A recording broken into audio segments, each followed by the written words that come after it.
Alright, I have been slacking off making this video for a long time now. Well, no more. With the world at the state that it is now, I have way more time than I need to. I just have to wake my lazy ass up. I have a lot of things to talk about here, so I don't write the script by the way. I already have a bunch of talking points and I'm pretty much just gonna talk the thing that's on top of my head. Yeah, this video is gonna be a structural nightmare. Anyway, for those of you who need reminding or you are new here, my channel is started as a Dissidia NT channel, or should I say Dissidia Arcade. I started doing content only a bit after Dissidia Arcade release, which was around early 2016.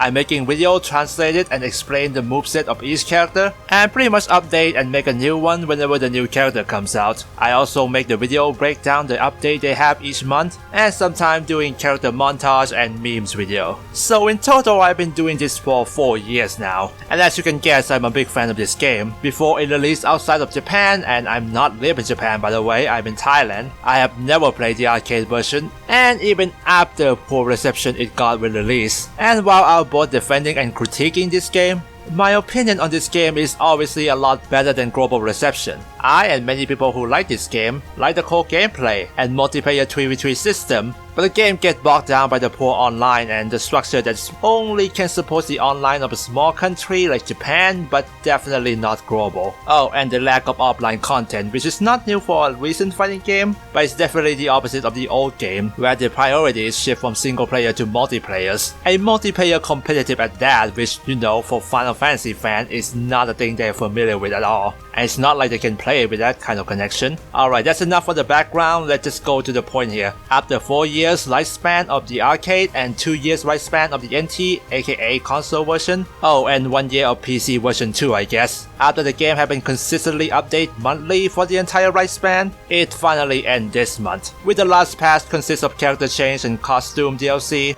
come out early in March. While the game update is technically dead, the game is still there. The online service is still running, but it will end eventually, but it's probably like a year at least before it happens. I can still play online, but I wouldn't lie that the player base is lower a little bit because you know, there's no more update, no more excitement happen.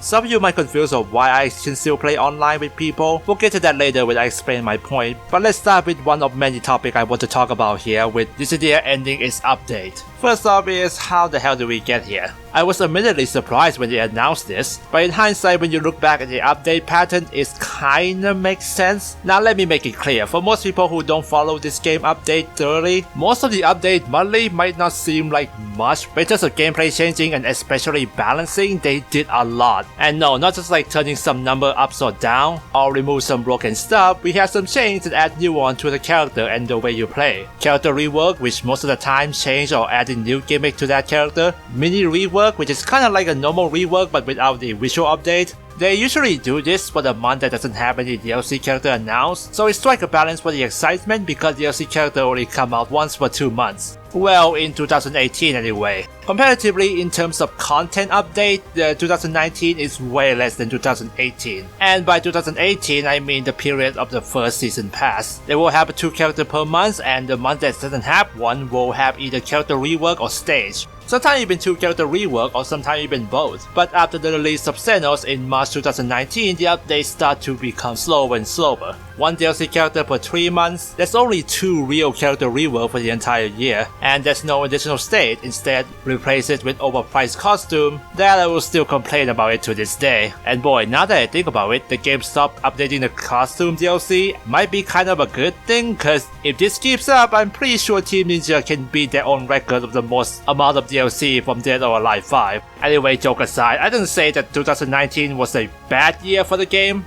Despite the lack of new character and the real character rework, there's still a lot of mini rework that actually changed a lot of characters. And it's also the year that they changed a lot of stagnating mechanics that plagued the game before. Like summon, there's a lot more variety now and people use a lot of different things instead of just Shiva. The same thing also happened with EX skill, and they constantly changed it last year. In terms of personal experience in online match, 2019 might be even better than 2018, but it's probably because I'm a somewhat high ranking players and actually care about this stuff. From newcomer that year or outside perspective, it doesn't do much obviously. And still, content like character DLC, rework, and stage take more effort than, typical update. And then in 2020, that's only January and February though. Aside from important change to Vanguard class, there's nothing much here. So in retrospect, looking from 2018 to 2020, there's some decline in terms of content that is updated to the game. It's not really the cause of the ending of the game update, more like the result from the same cause. Okay, not really, it's kinda like both ways. I'm pretty sure the main cause of the ending of update is decline of player base, and not just talking about the global NT by the way, that's still an arcade in the NT Japan. I'll go into that later because if it's just NT globally, it doesn't make sense. So yeah, the lower player base, but that's not like the direct cause of it. The main cause of it is company decide to stop the game update. The company board meeting decide to stop the game update, which is also because the lower player base that they decide to do it. I said that because I heard a rumor regarding the data mine that just come out recently. Well, take it as a grain of salt by the way, I only see the word but not the real proof.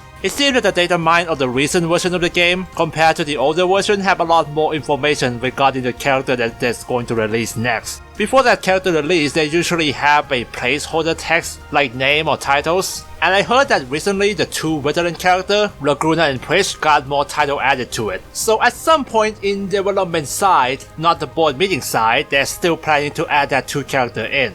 I mean, yeah, kind of weak ground to stand on. I don't even have like a solid proof of this one. I just heard someone else talk about it. If the person who actually do a data mine can give me that, then yeah, I'll be grateful. Also, with the recent update of the Ultima rank, even higher rank for the highest tier player, that was updated on December, it's hard to believe that they even add a feature that's mostly focused on the longevity of the game. Like, what does Ultima rank matter anymore, when they only have it like 2 months and they stop updating the game? The point is, most of these decisions in terms of like updating the game further or stopping it, usually come from the higher up from the company. They decide which project they should be focused on and which projects should end. And maybe the reason of 2019 update having less stuff than 2018 is likely that the development team got downscaled between those years. Maybe it already happened before that, or maybe the team is just as small as before. In any case, they reduced the workload of the game update and pretty much putting less focus on this game, at least from 2018 to 2019. Now, I haven't only been talking about the period where NT is released, but I need to remind you all that arcade version exists. Or even the console version for Japanese player. Well, not PC though, Japanese don't give a crap about PC at all, holy crap. Before I say it doesn't make sense that the decline of update is caused by the decline of player base in global NT player, because let's be real here, what is there to be declined anyway? Like it does, but the player has been declining mostly ever since the game launched. The reception is pretty damn low, the player kinda leave it in like 2 or 3 months. Even the character DLC season pass doesn't really generate that much hype for people to come back. There's been a lot of complaint in terms of character choice for the first season pass, that is either not really a popular character or missed the mark in terms of relevancies. I mean, no surprise here, starting off with a villain that's not the returning character and it's really not a popular one. There's Carmenade, who barely anyone knows, and there's Snow, who's kinda popular, but this version baffled a lot of people. The point is, I don't think the global version is really the main cause of this here. If you look at the Japanese perspective, which is, the majority of player base now, and for the entire game lifetime, getting a player base decline because of questionable DLC choice and the lower amount of update kinda makes sense. And also, like I said in the old video, the fact that it's console version alongside the arcade updated side by side to each other with barely a month of gap, made the arcade less relevant because you can just wait for a little bit and play the NT and you get the same thing. Now, that's not entirely true. I actually see Japanese players prefer the arcade over NT, which I think is probably because of connection issue they have and really not want to get paired with the overseas players. Cause for one, again, the connection issue, and for two, most of them are worse, no offense. For the Japanese player who transitioned from playing arcade to NT, yeah, the rank in arcade means way more than NT. I'm a Crystal Noctis main in NT, I'm probably Platinum in arcade. For mainly the two reasons, some players just like playing arcade more even though it's way more pricey. But even then, some people can tolerate it and would rather want to play the game without emptying their pockets. But for Square Enix, it likely means lower money for them. That might also be why the alternate costume they have in 2019 is way pricey. In the arcade, you can earn those by just playing that character, but even if you win every game, you still pay more to earn that costume than just to buy an NT, and you have to pay more to play as that costume. Really, aside from the costume and the initial game, the other stuff like DLC character and like second costume is a lot cheaper, so they probably doesn't make that much money for the NT version compared to arcade. And looking back before NT release, the game has once been one of the top games in Japanese arcade. Of course, it didn't match the king of the arcade game that this series has been tried to replicate for a long time, Gundam Versus. But even back when there's like 14 freaking characters and barely have any other content, hell, a single old costume is like 1 year after the release, and 2 more alternate color was released in 2-year anniversary event. The game was the top 5 arcade game when there's only 25% of the content compared to the initial NT. But it's not really surprising, isn't it? The arcade environment usually have 2 kinds of players, a casual who come and play once in a while, and the serious one who keep putting quarter into a machine. It's no wonder why the competitive arcade game was a thing. They get more money the more dedicated player becomes. And they have been supporting playing competitively for a long time in Japan. A local tournament, a broadcast updates constantly talking about new tournament that's coming up, and they host their own yearly national tournament. So I'm pretty sure they know what they're doing with the arcade. The biggest mistake they might have made is to make the console version, or global console version, and barely do anything more about it. Although it was a mistake, I would gladly let it happen because I can actually get to play the game. I mean, they did push something more into the NT version with a story mode cutscene with high production value, but attached on the memorial system, and the plots themselves barely have much going for it. A lobby and an online team queue, that's like requirement. A summon battle was kinda cool. In fact, I would say that that's probably the only thing that's sort of kind of for offline players, but even then it's locked behind the story mode, and it's pretty difficult that I'm pretty sure only player with some experience can actually get through it. So it's kinda target veteran player anyway, I guess. I had the feeling that aside from the gauntlet mode, the basic arcade mode they pretty much put there for obligation, everything else is just there for people who play online. Or in Japanese case, for people who already play the arcade. They are already familiar with the game mechanics, so they can pretty much get through the content fine. And getting Memorial was like, well duh, I'm gonna play online anyway, so yeah, cool. And for those people who don't play the arcade will likely know that this game is a straight port, so with that perspective I guess people there kinda like know better.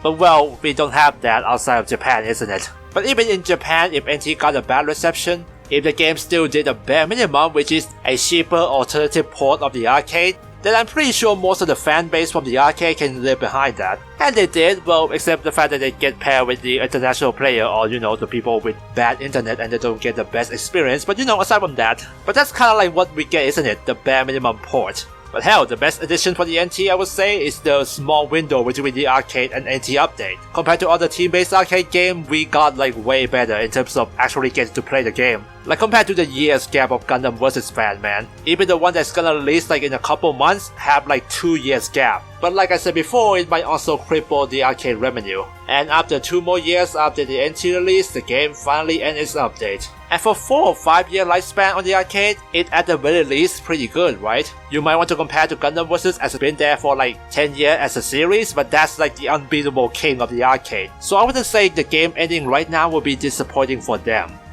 Although, looking back at it right now, the fact that they stopped the game update just before what happened right now worldwide, like I'm pretty sure right now nobody in Japan playing arcade, aside from maybe super dedicated people, but well, I'm pretty sure this is not the reason. I mean, the board meeting should happen way before this become a thing, but well, I guess they dodged a bullet for this one. Anyway, that's all for the detail on the situation and the history of the game, I guess, and some of my thoughts on it. But now, I guess it's time to get a bit personal. It's time for me to talk about what I really feel about the game. And if I have to put into a single word, it will be conflicted. And another word will be frustration. But not the same kind of frustration most people who don't like the game have though. Back when the game comes out, I make 2 videos. The first one was how Dissidia NT fixed the dualism gameplay. And the second was the problem with Dissidia NT. I paired these 2 videos with each other because it's pretty much describe my feeling I have with this game even after 2 years. And not just this video themselves, but also the reception of these videos too. Remember the part I said that the arcade fanbase usually just play online because that's what the game is? Well, guess what, I'm that kind of people. And even though I'm not live in Japan and never get a chance to play the arcade, I get a chance to be that kind of people. I live in Thailand, not that far away from Japan, so I get paired with them all the time. And because of time zone, my game time is really close to them too. So even though I'm not a Japanese player, I might as well be. Well, aside from the fact that I'm still not as good as them. And all that 1,400 playtime I have, 99.9% of them is playing online. The way I see and play this game is pretty much like any other multiplayer game, you know? MOBAs, team-based shooter, hell, even a freaking battle royale like Fortnite. It's the kind of game that I want to keep playing a bunch of match. The feeling where when I don't have anything to do, I just pick this game up and play, fighting and teaming up with people. And looking back at it, even if the game had more offline content, I'm not even sure if my playtime ratio would be that different. I want to play this game as an online multiplayer game, and most of the time I get what I wanted. The reason why I named that first video the NT fixing dualism gameplay as it is because that's the main aspect that they improved from the previous game. And also, it's the only aspect I dare to defend about this game too. Online was less of an issue for me compared to other people globally, so I actually get to experience the gameplay that I praise so much. While the video, the problem of Dissidia NT, is regarding the thing that is outside of the main gameplay. Aside from the connection issue, none of the problem I said in the video actually affect me directly. It affects me indirectly, of course, you know. People have these problems, so they don't play the game and the player base is lower, then yeah. And going back to that NT fixing dualism gameplay a little bit more, I will admit that the title of the video isn't exactly accurate. Like, the more accurate title would be something like how NT learned and improved dualism gameplay in their own way, but you know, it wouldn't give that much of a punch, isn't it? And the thing is, there's a never-ending comparison between Dissidia NT and Dissidia dualism that I will never be able to escape, no matter what I try. Even though it should be relatively simple, or should I say not really the point. Dualism is an action RPG that tries to be a fighting game. It's truckload with offline content for you to fight with AI over and over and get more stuff. Buttload of customization and equipment to unlock. The gameplay works mostly well in offline and casual match, but start to really show the crack when you play competitively. Not just from the balance of the character, but also from the balance of the mechanic itself. But for most people, they didn't go that far, so they never see this problem. While NT is a port of an arcade, team-based competitive game, so development time is mostly focused on that to make the competitive experience the best as possible. They screw up a lot in many things around them, connection, teaching new players and whatnot, and that's definitely on their fault. But for anyone who said this game is not competitively viable, then all the tournaments that happened in Japan for 4 years should be the proof that counter that. And even compared to 1v1 competitive games, some aspect is still very different. It's not just personal skill and game knowledge. Dissidia NT is also about long-term positioning, calculation, teamwork, and even more.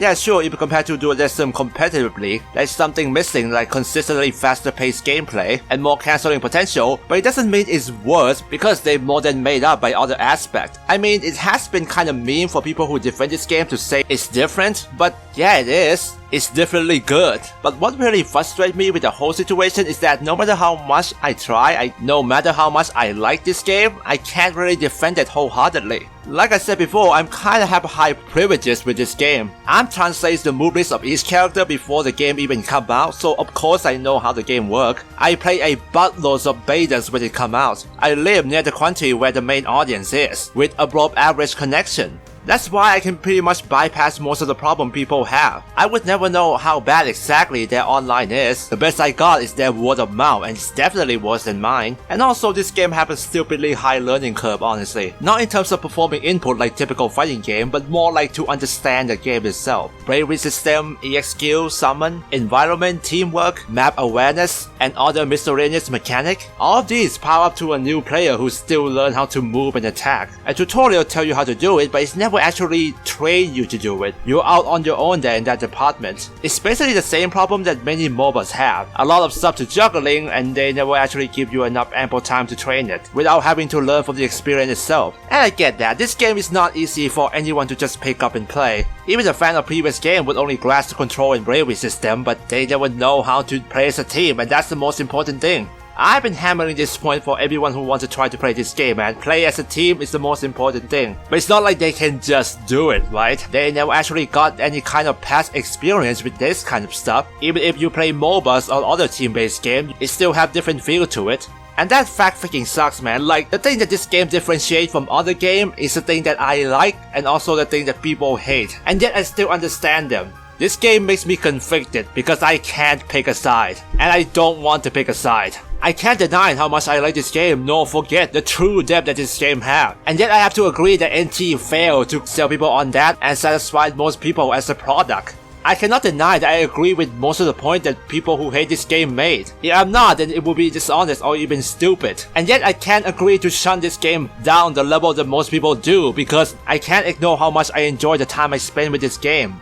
Basically, I have a conflicted frustration, the one where I keep directing to both sides. I'm frustrated for this game detractor for keep making the same point over and over for 2 years and never actually bring the good point in terms of gameplay. But I'm also frustrated that Square Enix never actually proved them wrong by fixing it. And now, we're here, the time when the game's updates end. The same people start to bring up the same freaking point I hear for 2 years, but even more than before, and the dev and the company closed the door because, well, it's over for them, and it left us, the people who actually play the game, to be in the middle. Oh god, that's overly dramatic, isn't it? But hey, I need to put my lows up, man, and now I feel a lot better. Anyway, I have 2 more talking points left, and both of them is gonna be about the future, so what's next for Dissidia series then? Well, I can pretty much just say who the flying frick knows. I'm pretty sure the dev doesn't even know right now. The thing that I'm sure about is that it's going to be at least 4 years before we get anything regarding Dissidia that's not Opera Omnia. And that 4 years time is pretty damn long. Long enough for a lot of things to change, like the gaming industry or the thought process of the developer and the company. The first Dissidia game is partly made to chase the trend of Gundam Versus on PSP, and they're still chasing that for 12 years now. But that's not all that is, or even if mostly it does, it can change. I have a lot of uncertainty here because right now a Dissidia series have the same problem as a main Final Fantasy series. Identity crisis. Like right now there's a PSP game fan who like either 1v1 RPG element, grinding, or combination of that, and even if you want to ignore it, there's still subset of fans in Japan and a few of us here who like the 3v3 competitive style gameplay. An existence of 2 different games that's like almost polar opposite pretty much divide the player base, and whatever game they make next, I bet that they can actually truly please the fan all around there. You might want to say that arcade and NT fan base is a minority compared to the global fan base, but this series has been focused on the Japanese fanbase for the entire runtime. The first 2 games was on PSP for god freaking sake. I mean, it's the fault of the console, not the game honestly. And the whole thing with arcade and NT kinda speaks itself. So maybe it's not comparable in terms of size, but you know, the company biases and they kinda know their audience better too. And technically in the dream world, you can make the game to actually please all the fans. But you know, we're not living in a dream world. They have limited manpowers, and for all the effort they can put into offline content, is the less they can do with balancing online. Like how dualism would not work well with 3v3 or how NT would not work well with 1v1. They have limited resource and I would rather have them focus on one thing and make it good than juggling and make multiple subpar things. Even a game like Final Fantasy VII Remake, with a massive team and a company pushing it really hard, will never truly please the original fan who like turn-based and the fan base who prefer full action game. They kinda do a middle ground but also with their own thing too. And even with the classic mode, it's not truly a turn-based. It's like RPG mode in Dualism, it's not really RPG mode, isn't it? Speaking of RPG, Opera Omnia is still up and running, isn't it? I mean, I'm pretty sure we don't need to talk much about you guys. They're still supporting it, and if you like gacha turn-based RPG, well, you got what you want, you're doing fine, we don't have to worry about you. Although, talking about this game just brings me back to 2016 when this game announced in Japan. Back then that I kinda remember that they created Opera Omnia as a parallel branch to arcade. While arcade taking the fighting game side of Dualism and make it competitive, Opera Omnia taking the RPG side of Dualism and, you know, go all the way. I mean, yeah, kinda simple, they try to please both fans. Well, it's somewhat work I guess, but it's not really. I mean, some people still want to play grindy action game instead of, you know, grindy turn-based game. And of course, some people wouldn't want to play mobile game. I have to deal with gacha stuff and a bunch of other reasons. Or maybe they play it, but never please them in the way Dualism did. I'm not gonna go too much into Opera Omnia because that's not my focus, but the existence of this game might actually affect the future game. You know, if it actually lived long enough to be that, like 4 or 5 years, I'm not sure if they can go that far. But like what I say about Dualism splitting into Opera Omnia and arcade, I'm not sure if they're still gonna justify the fact that Opera Omnia already taking care of story and RPG stuff, that they won't bother with those again in the next game, like arcade. Well, obviously I don't mind that, but I wonder if that mentality will still be there, like when they start the board meeting to make the next Dissidia console game.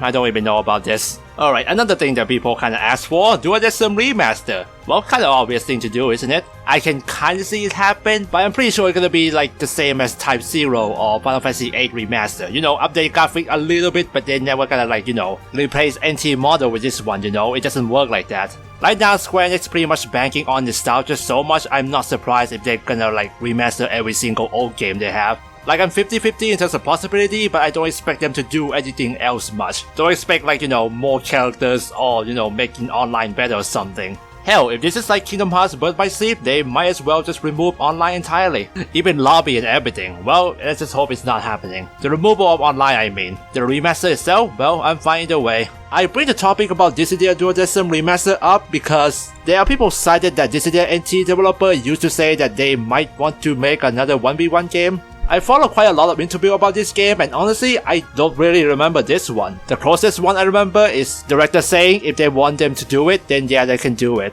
I'm pretty sure that article was like late 2018 something, I don't know. But the thing is, after a long while, I start to trust less and less about this interview now, because old interviews start to become less relevant as the time goes on. That's one about planning for 50 characters in NT, that never happened. The console version should come out after arcade for 1 year, but now what, it's 2 years. Hell, there's an interview that does not support the future 1v1 game too. It's probably in Ultimania guidebook that said that the development team does not really like working on Duodecim and ready to move on after finish. Hell, there's even other interview that said if they're going to remake Duodecim, they're gonna do it in NT style. So there's a lot of things that's said in the past, but when the time goes on, in 4 years, this interview will become less relevant. They can change the plan on the fly, and this is also the development team, not the actual high up who make the final decision. So whichever interview supports which side, I take it as a grain of salt now. I'm only going to trust the recent one. For what I really want, well, I'm gonna separate into 3 routes, but you'll probably know what I prefer the most. For me, I wouldn't expect the team of Dissidia to be that big, so I only expect like a little bit more compared to something like NT. The first one is my most preferred route, stay with 3v3 competitive.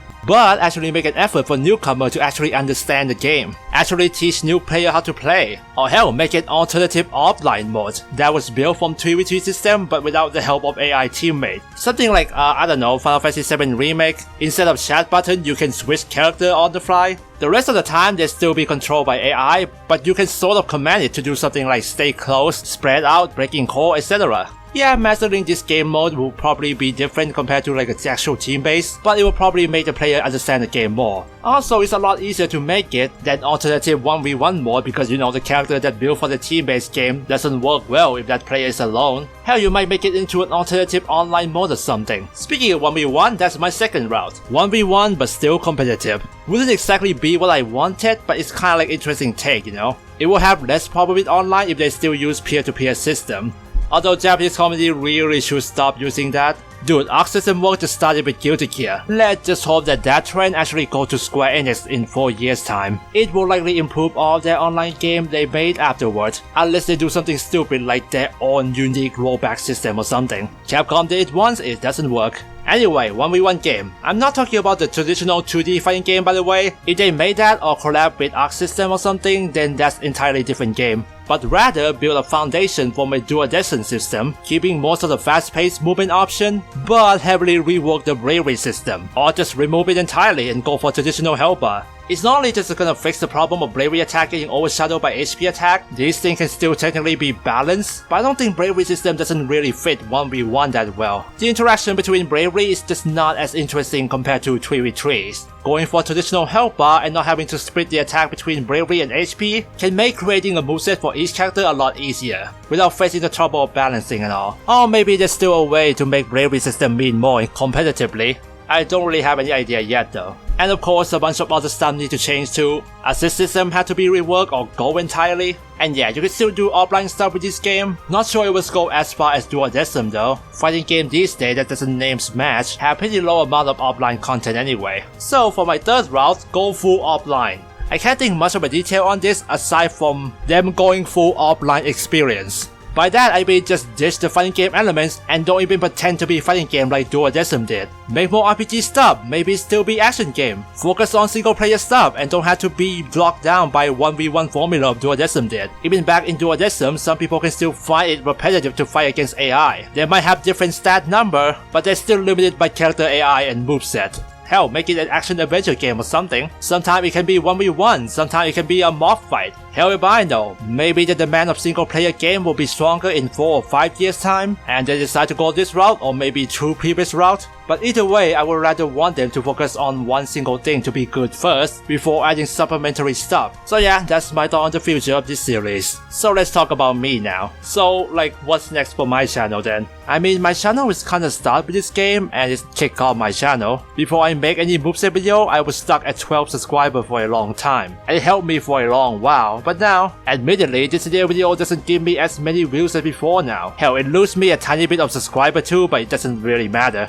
Honestly, from the start, I don't really want to tie my identity to a single game. I didn't really have a goal for the channel before, it just kinda flip-flopped between different things, but after making moveset video, I just decided to stick with this game because nobody doing it and I'm enjoying myself. Even after a while, I didn't do as nearly as many Dissidia videos as before. Like 2017 and 18 is the year where I crank it hard with like character breakdown and a montage, but after 19 I start to lose the steam a little bit. It's also around the same time that my main audience is no longer about Dissidia video. It's a meme video and just a pancake rip-off one. It used to be just a one-shot video, but yeah, people like it a lot. And I'm not gonna lie, I gotta keep making it. If I can actually write the script down properly, of course. And then later it was Kingdom Hearts 3 videos, which I really want to focus more on too, cause you know, I bloody love that game. But making a content on a single player game that's no longer gonna get any update, well, it's not gonna live that long. The thing is, I feel like I have to branch out a little bit more. One thing I like doing but rarely done is a scripted essay video, which I have only been doing for once a year or something. I'm planning one right now, but I'm not sure it's gonna come out before Final Fantasy VII Remake or something.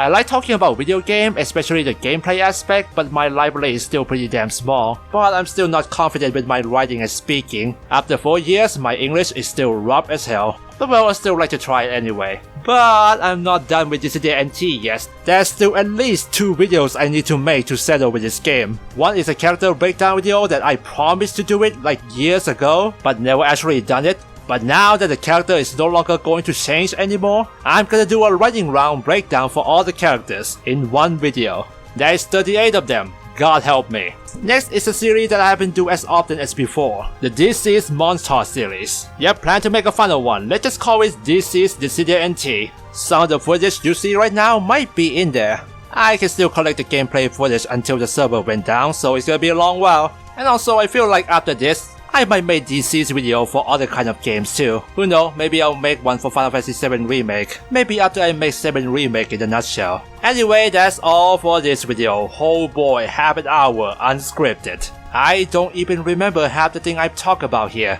Anyway, to a fan of this channel who followed me from Dissidia NT for 4 years or shorter, thank you so much for being here, man. What a journey you and I have had. If you're not one of those people, well, thank you anyway for listening to me rambling about a game you never played. So yeah, until then, I will be occasionally in solo queue and keep playing the game. I mean, it's not like I can go outside or anything. But well, aside from that, it's been fun. Perhaps we can go on the mission together again.